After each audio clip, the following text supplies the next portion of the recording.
Right. तो हम लोग स्टार्ट करते हैं। सोलेनोइड का जो डेरिवेशन था उसको पहले कर लेते हैं, जो मैंने फॉर्मूला एक लिखा हुआ था। इसके बाद से हम आगे प्रोसीड करते हैं अपने कॉन्सेप्ट को। देखो मैंने क्या फॉर्मूला लिखा था सोलेनोइड के लिए।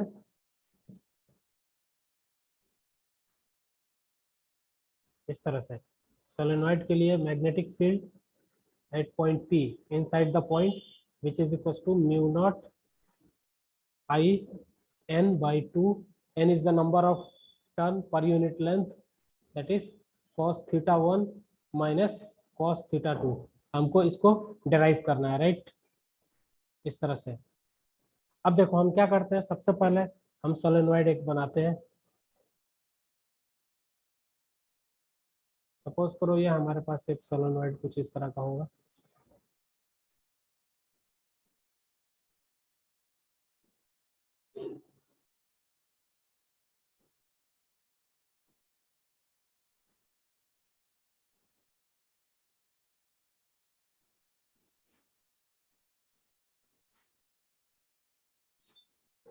इस तरह से,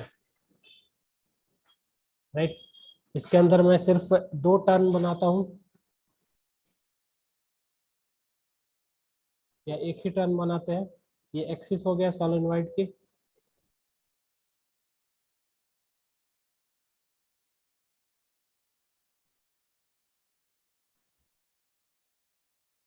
this is the axis of the solenoid. यहाँ पे कोई पॉइंट पी है, राइट। हमको यहाँ पे क्या निकालना है, magnetic field. So point P से ये जो फ्री एंड है ना, इसकी डिस्टेंस मैं L1 कंसीडर करता हूँ, यहाँ से यहाँ तक की distance, and this distance is L2। ये डिस्टेंस क्या है, L2 है, मैंने ये कंसीडर किया हुआ है। और ये जो डिस्टेंस है ये, इसको मैं R बोलता हूँ। This is the radius of the solenoid, ठीक है। ये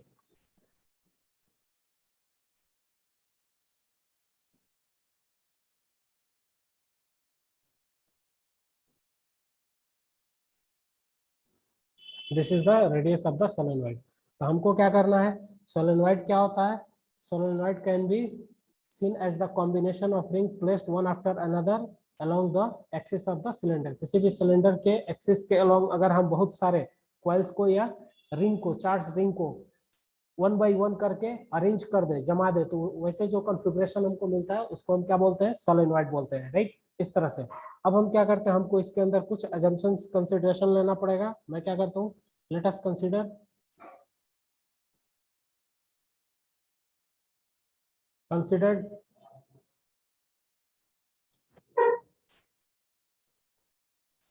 consider a ring of width, consider a ring of width dx, consider a ring of width dx at a distance x from point P, right. Point P से x distance पे जाके हम एक dash thickness की ring को consider करते हैं, right. अब देखो उस रिंग के अंदर जो है नंबर ऑफ टर्न कितना हो जाएगा, नंबर ऑफ टर्न्स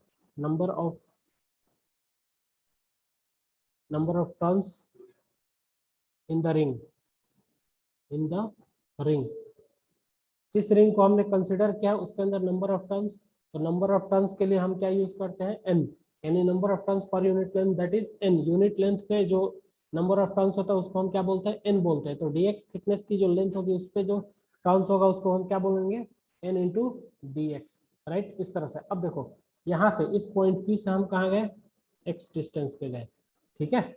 इस तरह से मैं नीचे इसका डिस्टेंस मेजर करूंगा, यहाँ से हम x डिस्टेंस पे गए और यहाँ पे जाके हमने क्या किया, एक रिंग लिया। This is the ring. Ring मैं ऐसे दिखा रहा हूँ, ऐसे होगा नहीं, सर्कुलर शेप में होगा, बट ये दिखाने के लिए है ऐसे। इस रिंग के अंदर इस तरह से क्या है, एक ये एक ही रिंग है, तीन करंट फ्लो हो रहा है इसके अंदर, ठीक है। 3 डायरेक्शन, एक ही रिंग है, इसके अंदर बहुत सारे करंट फ्लो होंगे, राइट। इसको मैंने, इसकी थिकनेस कितना हमने मेजर किया, that is dx, this distance is x, so and this is dx, this distance is dx। और ये क्या है ऊपर, ये जो लेंथ है, दिस इज r, ये आर है। अब देखो, अब हमको क्या लिखना है, मैग्नेटिक फील्ड लिखना है। तो रिंग की वजह से उसके एक्सिस पे किसी पॉइंट पे मैग्नेटिक फील्ड जो हम लिखते हैं, तो उसका हमारे पास फॉर्मूला है ऑलरेडी, जो मैं ड्राइव कर चुका हूँ। सो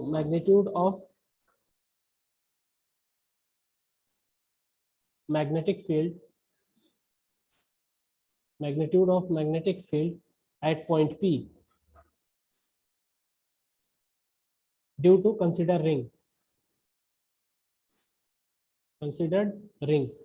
एक रिंग की वजह से निकालेंगे, इस तरह से n नंबर ऑफ रिंग होगा, सारे रिंग की वजह से हम कैलकुलेट करेंगे।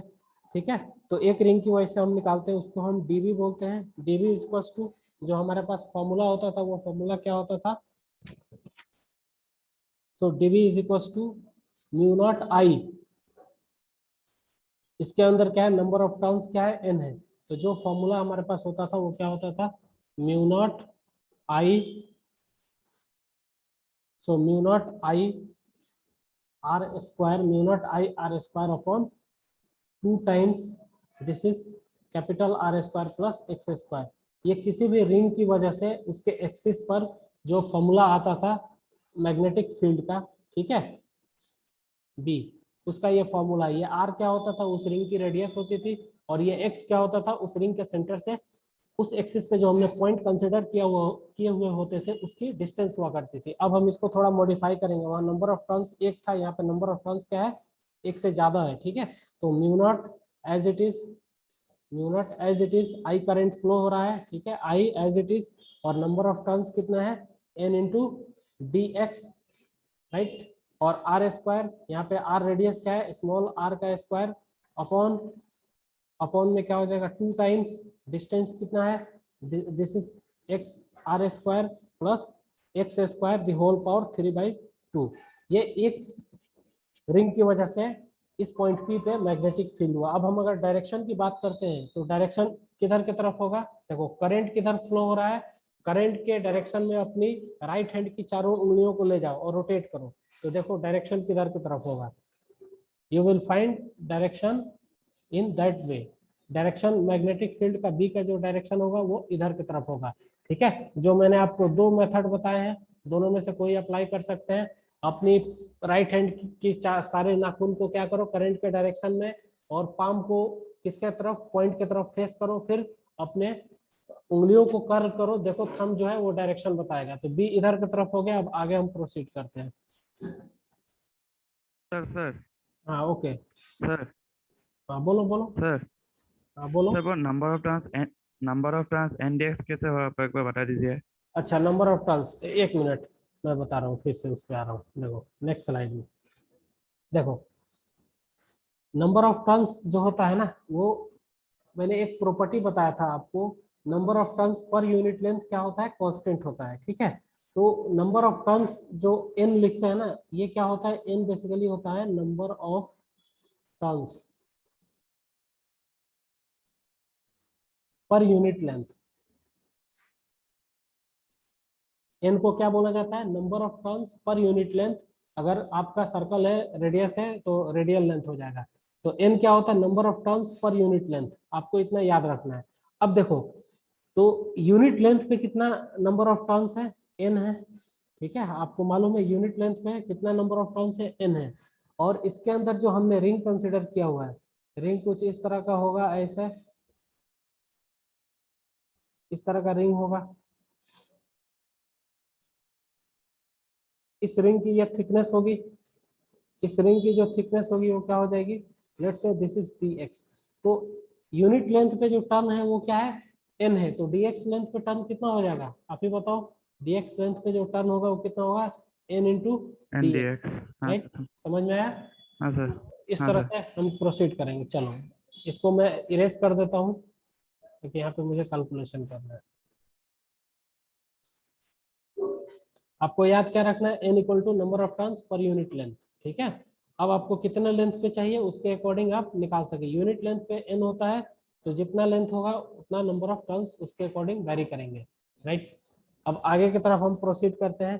तो हमारे पास जो डीबी आया, ठीक है, सो dB इज इक्वल टू जो हमारे पास फॉर्मूला आता है फाइनली एक रिंग की वजह से एक्सिस के किसी पॉइंट पे, वो क्या हो जाता है, वो ये हो जाता है mu naught I N R square D X upon 2 times this is are square plus x square, ठीक है, और 3/2। मैं इसलिए बता रहा हूँ ताकि कि आपको सिंपली समझ में आ जाए। मेरे पास ट्रिक है इस इंटीग्रेशन को सॉल्व करने का, ठीक है, बहुत सिंपल तरीके से जो है इंटीग्रेशन आप अपना मैथमेटिकल कॉन्सेप्ट अप्लाई करके कर सकते हैं।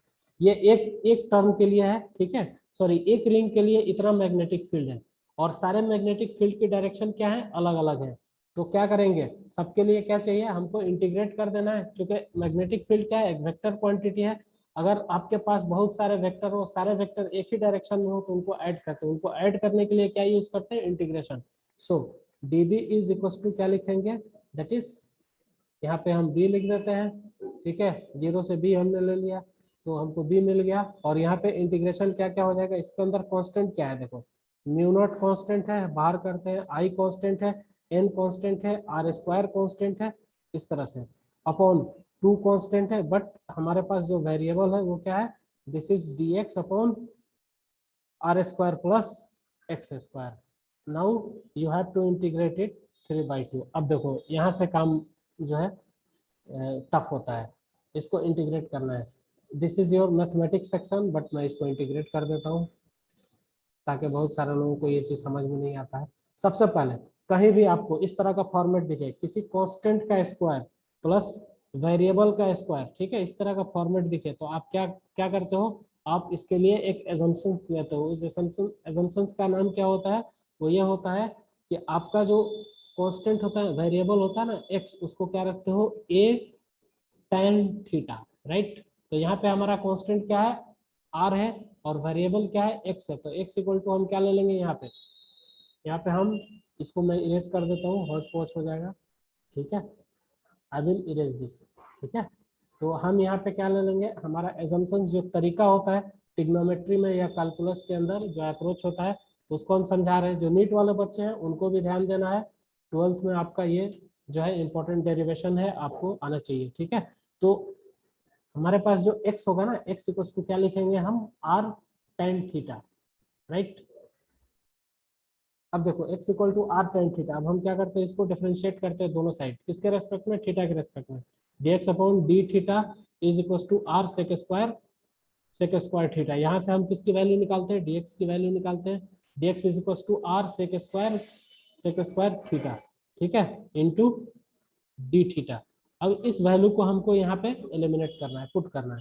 सो b इज इक्वल टू जो होगा वो क्या हो जाएगा, mu naught I N R square upon 2, और यहाँ से देखो देखो dx की जगह हम क्या रखेंगे, r एज इट इज, और sec square theta d theta upon this is are square, this is x square. तो are square as it is are square, और ये कितना हो जाएगा, एक्स स्क्वायर की जगह आर स्क्वायर और tan square theta, this is are square tan square theta, इस तरह से टेन स्क्वायर थीटा और द होल पावर 3/2।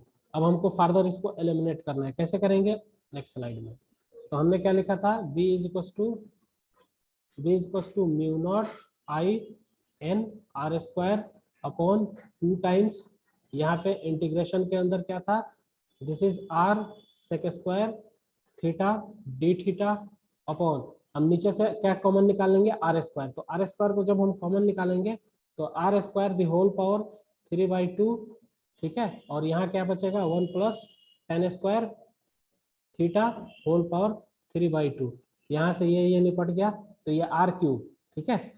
आगे अगर हम चाहें तो b इक्वल टू हम लिख सकते हैं, that is mu naught I N R square upon 2, और इंटीग्रेशन के अंदर यहाँ से कितना हो जाएगा, this is R sec square theta d theta upon this R cube into यहाँ से 1 plus tan square theta, that is sec square theta whole power 3/2। तो 2 से 2 कैंसिल हो गया, यहाँ से कितना बचेगा, this will get, you will get, this is sec cube theta, right. यहाँ से ये आर क्यूब निपट जाएगा किससे, इससे सहित करो इसको, ठीक है, they will cancel two each other.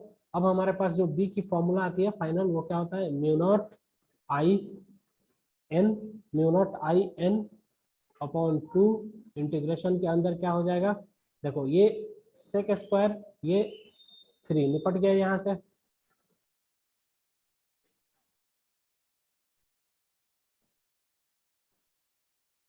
अब देखो यहाँ से ये निपट गया, हमारे पास क्या आया cos थीटा, राइट, और डी थीटा। अब हम आते हैं लिमिट पे। अब हमारा जो लिमिट का सेक्शन है ये इंपॉर्टेंट है, इसको देखो लिमिट कैसे लेते हैं आपको मैं बताता हूँ, और पीछे चलते हैं। देखो लिमिट लेने का तरीका क्या है, this is your point P, ये क्या है आपका कोई पॉइंट पी है, ये this is your point P, इस पॉइंट पी से, ठीक है, आपको राइट हैंड साइड में लिमिट जो होता है वो हमेशा नंबर सिस्टम की तरह एक्ट करता है, लिमिट ऑलवेज एक्ट लाइक ए नंबर सिस्टम, ठीक है, जिस तरह से आप नंबर सिस्टम पे क्या करते हैं, दिस इज 0, इधर क्या है प्लस इन्फिनिटी और इधर माइनस इन्फिनिटी, ठीक उसी तरह से ये नंबर सिस्टम की तरह एक्ट करता है। इधर क्या ले लेंगे, यहाँ से यहाँ तक का लेंथ जो हमको चाहिए, यहाँ से यहाँ तक का लेंथ कितना है L2, और यहाँ से इधर यहाँ तक का लेंथ L1, बट एक साइड प्लस लेते हैं दूसरा साइड माइनस लेते हैं, तो लिमिट कहाँ से कहाँ तक हो जाएगा, -L1 टू L2, राइट। आगे हम बढ़ते हैं, सो लिमिट कहाँ से कहाँ तक हो जाएगा हमारा, ये किधर गया, हाँ एक स्लाइड इसे, -L1 टू L2 पूरे लेंथ के लिए चाहिए। अब देखो अब इसको हम इंटीग्रेट करेंगे, तो कैसे इंटीग्रेट करते हैं इसको आगे देखते हैं। देखो b इज इक्वल टू, ठीक, अब थीटा में है, और यहाँ पे जो हमने कंसिडर किया हुआ था वो कंसिडरेशन हमारा क्या था, वो यह था x equal to r tan theta, ठीक है। अब या तो हमको यहाँ पे x की जगह एक बार -L1 रखना है और थीटा की वैल्यू निकालना है, जो कि काफी कॉम्प्लिकेटेड है, जो नहीं हो पाएगा। तब इसका तरीका क्या है, इसका रूल ये है कि mu naught I N upon 2, ठीक है, और इंटीग्रेट कर दो, cos थीटा को इंटीग्रेट करते हैं तो क्या होता है sin थीटा, ठीक है, और लिमिट जो है वो हम क्या ले लेते हैं, वही रखते हैं, क्या L2 माइनस L1। अब हम क्या करते हैं, इस sin थीटा की वैल्यू रख देते हैं, ठीक है, L1 L2 क्या है, ये तो लेंथ है और यहाँ एंगल है लिमिट में, तो sin थीटा बराबर क्या क्या निकालेंगे यहाँ से, अगर sin थीटा की हम बात करें तो tan थीटा बराबर हमको यहाँ से क्या मिल रहा है, tan theta is equal to x upon r, right, this is x और r, ये क्या होता है p होता है, और नीचे वाला क्या होता है, दिस इज b। तो sin थीटा की वैल्यू अगर हमें कैलकुलेट करनी है तो sin theta is equal to क्या लिखते हैं, इधर लिखता हूँ, sin theta is equal to क्या लिखते हैं, परपेंडिकुलर अपॉन हाइपोटेनस। तो हाइपोटेनस हमारे पास नहीं है, हाइपोटेनस कैसे निकलेगा, इसको निकालेंगे। So sine theta is equal to कितना हो जाएगा, परपेंडिकुलर हमको दे रखा है p/b, यानी x upon under root, so perpendicular जो होगा हमारा वो क्या हो जाएगा, r होगा ना, tan थीटा बराबर x r, हाँ this is x on r, yes x, और r की जगह हाइपोटेनस क्या ले लेंगे, दोनों का स्क्वायर, यानी x square plus r square, ठीक है।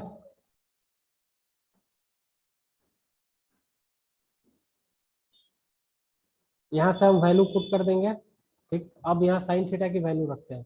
सो नया लाइन से b is equal to mu naught I N upon 2, और यहाँ पे वैल्यू जो हमें मिलेगा वो क्या मिल रहा है, x upon root under r square plus x square, ठीक है। लिमिट कहाँ से कहाँ तक है, this is L2, this is -L1। So further अब हम लिमिट पुट करने की कोशिश करते हैं, कैसे पुट करेंगे, b equal to mu naught I N by 2, I N by 2, और लिमिट लेते हैं, सबसे पहले इसको लेते हैं प्लस अपर लिमिट, तो L2 बाई अंडर रूट, जहाँ जहाँ x है वहाँ L2 रिप्लेस कर देगा, that is r square plus L2 square minus formula का, ठीक है, जो लिमिट में होता है, और ये -L2, ये कितना हो जाएगा, +L1 upon under root, this is your r square plus L1 square. ये आपका एक फॉर्मेट आया। अब देखो अब हम क्या करते हैं, इसके अंदर फिर से हम चलते हैं अपने प्रीवियस स्लाइड्स में, यहाँ पे एक डायग्राम और मैं बना देता हूँ इस स्लाइड के अंदर। हमारे पास क्या हमारा एजम्पशन था, एक सोलेनोइड मुझे और बनाने पड़ेंगे एंगल समझाने के लिए। फिर से हमारे पास कुछ इस तरह से एक सोलेनोइड था, राइट, ऐसे हमने क्या वो किया था, यहाँ से एक एक टर्न लिया हुआ है, ये क्या था हमारा एक्सिस था, यहाँ पे कोई पॉइंट पी था, दिस इज पॉइंट पी, ठीक है। यहाँ पे हमने क्या किया, सपोज करो ये जो है एक्स पे गए,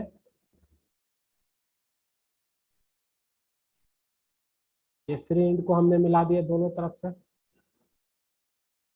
वेट,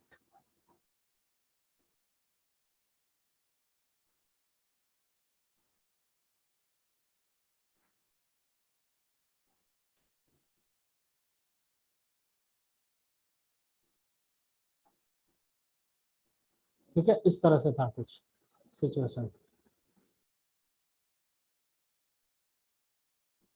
ऐसे था।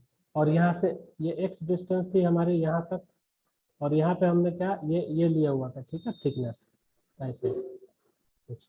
तो ये एंगल अगर मैं मान लेता हूँ, इफ दिस इज थीटा, ठीक है, थीटा 1, और ये एंगल मैं मान लेता हूँ दिस इज अल्फा, ठीक है। तो एंगल मेजर करने का जो हमारा कंसिडरेशन था कुछ इस तरह से था,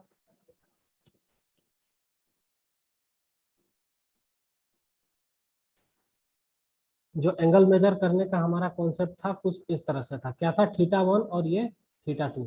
अब देखो फाइनली हम क्या लिखते हैं, हमारे पास जो कंडीशन आया वो क्या आया, बी का, बी इज इक्वल टू हमारे पास म्यू नॉट आई एन, ठीक है, upon 2 times root under L2 upon root under R square plus L2 square, ये क्या था, plus L1 root under R square plus L1 square, L1 square, ठीक है, इस तरह से। अब यहाँ से यहाँ तक का जो लेंथ हमारा था, दिस इज L1, ये लेंथ L1 था, और यहाँ से यहाँ तक का, ठीक है, दिस इज L2, ये L2 था। अब देखो इस ट्रेंगल के अंदर अगर इसको हम ऐसे मिला देते हैं, इसको अगर मिला देते हैं, अगर ये P है, ये पॉइंट A है और ये C है, तो ट्रेंगल PAC में ये अल्फा है, ठीक है, ये अल्फा है, इसके लिए ये वैल्यू क्या हो जाएगा, अगर इसके लिए cos अल्फा हम लेते हैं तो cos alpha is equal to क्या हो जाएगा, L1 फॉर दिस, ठीक है, this will act like a cos alpha. cos alpha बराबर, इस ट्रेंगल की बात करें तो cos अल्फा बराबर क्या होता है, B/L, ठीक है। तो ये B हो गया upon L, base is L1, और जो 90 के सामने वाला वो हाइपोटेनस वो क्या है, are square plus L1 square. और इसकी बात करें तो ये क्या हो जाएगा इस ट्रेंगल के लिए, इसके लिए ये cos theta 1, right, this is cos theta 1। तो cos थीटा 1 अगर लेंगे तो वो किसके बराबर होगा, L2 upon under root R square plus, hello, हाँ बोलो, कुछ डाउट है,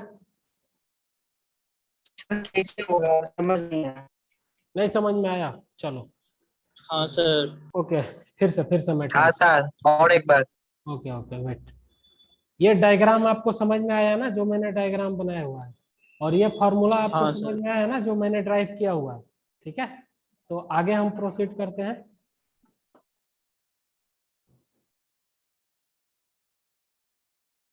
this is are square plus this is L2 square, ये आपको ये चीज क्लियर होगा, ये डायग्राम क्लियर है। अब देखो हम आपको बोल रहे हैं कि इन ट्रेंगल अगर ये पॉइंट क्या है P है, और ये पॉइंट C है, ये पॉइंट A है, तो ये कौन सा ट्रेंगल है, PAC, in triangle PAC triangle में अगर हम आपसे बोले कि cos अल्फा कैलकुलेट करो आप, तो क्या cos अल्फा की वैल्यू क्या लोगे आप, देखो बेस अपॉन हाइपोटेनस, तो 90 के सामने वाला जो साइड होता है किसी भी राइट एंगल ट्रायंगल में, उसको हम क्या बोलते हैं, hypotenuse, this will be hypotenuse, this is hypotenuse. तो क्या हो जाएगा, cos अल्फा बराबर बेस कितना है L1 और हाइपोटेनस क्या है बोलो, हाइपोटेनस, इसको कैलकुलेट करोगे हाइपोटेनस को तो क्या हो जाएगा, this is are square plus L1 square होगा ना, तो are square plus L1 square. तो हम क्या करते हैं, इस चीज को cos अल्फा से रिप्लेस कर देते हैं, दिस इज cos अल्फा, ठीक है, ये cos अल्फा की वैल्यू हो गई। अब इसकी बात करते हैं। सपोज करो ये ट्रायंगल क्या है, दिस इज पी, इसको मैं एफ मानता हूं और इस पॉइंट को मैं आर मान लेता हूं। तो now in triangle P F R, triangle P F R में अब आपसे मैं बोलूं cos थीटा 1 लो, cos थीटा 1, तो वो किसके बराबर हो जाएगा बताओ? cos theta 1 is equal to, that is equal to ये बेस यानी L2 R square L2 by are square plus L2 square. तो आप इसको क्या लिख सकते हैं, you will write this as a cos theta 1, ठीक है। तो ये cos थीटा 1, क्योंकि मैंने आपको पहले ही दिन सोलेनॉइड के इंट्रोडक्शन में बताया था कि रेफरेंस से एंगल मेजर करते हैं। सपोज करो ये हमारा रेफरेंस है यानी एक्स एक्सिस है, तो यहाँ से जो फ्री एंड को मिलाने वाली लाइन होती है, पॉइंट से फ्री एंड को मिलाने वाली लाइन, उसका एंगल थीटा, और दूसरा जो पॉइंट सेकंड फ्री एंड को मिलाता है उससे रेफरेंस से एंगल, उसको क्या बोलते हैं, थीटा 2, राइट। अब देखो ये जो cos अल्फा है ना, इसको हम और क्या लिख सकते हैं, ये एंगल क्या है, अल्फा है, तो इसको लिखने का तरीका क्या हो सकता है हमारे पास, इसको हम पाई माइनस थीटा 1 लिख सकते हैं, सॉरी पाई माइनस थीटा 2 लिख सकते हैं। सोचो, देखो किसी भी स्ट्रेट लाइन पर जो एंगल बनता है वो क्या होता है, स्ट्रेट लाइन के किसी भी पॉइंट पे 180 डिग्री का एंगल बनता है। You have learned it in your class 9 linear pair relation, right. Linear pair के रिलेशन में आपने पढ़ा होगा, किसी भी स्ट्रेट लाइन के एक पॉइंट पे जो है 180 डिग्री बनता है और किसी भी पॉइंट पे 360 बनता है। तो ये क्या है, एक्सिस को हम स्ट्रेट लाइन मानते हैं तो इस पे 180 बनेगा। ये एंगल हमको अल्फा निकालना है, पूरा एंगल पाई 180 और यहाँ से यहाँ तक थीटा 2, तो हम इसको लिख सकते हैं ऐसे ऐसे। अब देखो हम आगे इसको कैसे अब हम वर्क करते हैं। सपोज करो b इज इक्वल टू हमारे पास mu naught I N upon 2 हो गया, पेन चेंज कर देते हैं थोड़ा।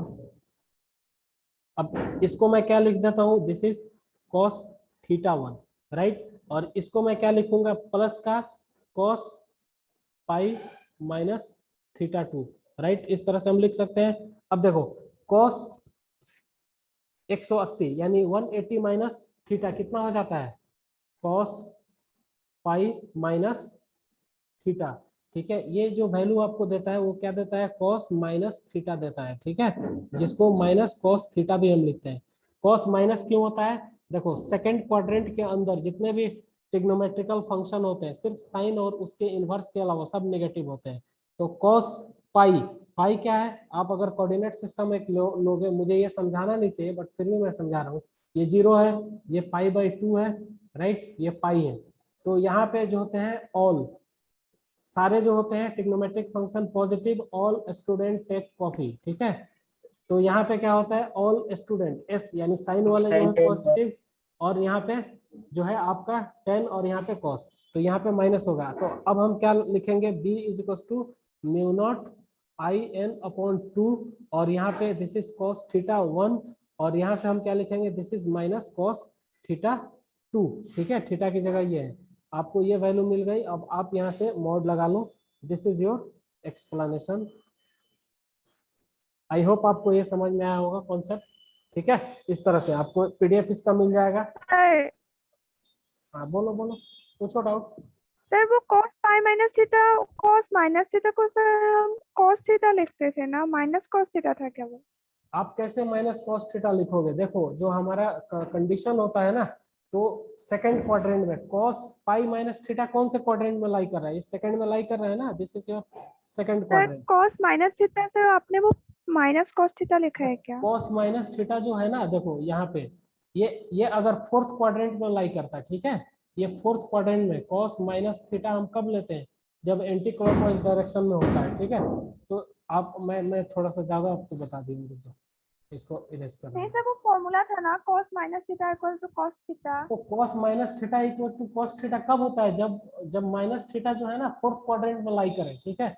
जब आपका एंगल, इसको मुझे फिर से समझाना पड़ेगा, वेट फिर देखो, सपोज करो ये आपके पास कोई एक क्वाड्रेंट सिस्टम है, ठीक है। यहाँ से आपने कोई एक लाइन ये लिया, ये एंगल थीटा है, ठीक है, यहाँ पे। अब ये आपका जो एंगल है, आप रेफरेंस से एंटी क्लॉकवाइज डायरेक्शन में जा रहे हो, कहाँ तक, इस लाइन तक, ठीक है। अगर ये ओरिजिन है और ये लाइन कोई पी है, ठीक है। अब आपको मैं बोलूं कि आप यहाँ पे cos थीटा लिखो, तो cos थीटा लिख दोगे आप p by B by H करके। अब इसी को मैं एंटी क्लॉकवाइज डायरेक्शन में एंगल ले लूँ, ठीक है, यहाँ से, ठीक है, थीटा मेजर कर लूँ, तो ये जो कॉस माइनस थीटा होगा ना यहाँ पे, ये क्या हो जाएगा, आपको कॉस थीटा दे देगा। क्यों? क्योंकि आप यहाँ पे भी बी बाई एच कैलकुलेट करोगे तो उसकी वैल्यू पॉजिटिव आएगी, लेकिन कॉस माइनस, देखो कोई भी एंगल की जो वैल्यू है ना, पॉजिटिव नेगेटिव, आप उस बेस पे डिसाइड करोगे कि वो कौन से क्वाड्रेंट में जा रहा है। आपने 9th और 10th क्लास में जो पढ़ लिया है ना, उसको यहाँ पे अप्लाई नहीं करना है। वो 0 से 90 के लिए वैलिड था, और आपका 11 12 जो है ना, वो 0 से पाई, पाई से 2 पाई तक के लिए वैलिड होता है कंडीशन, ठीक है।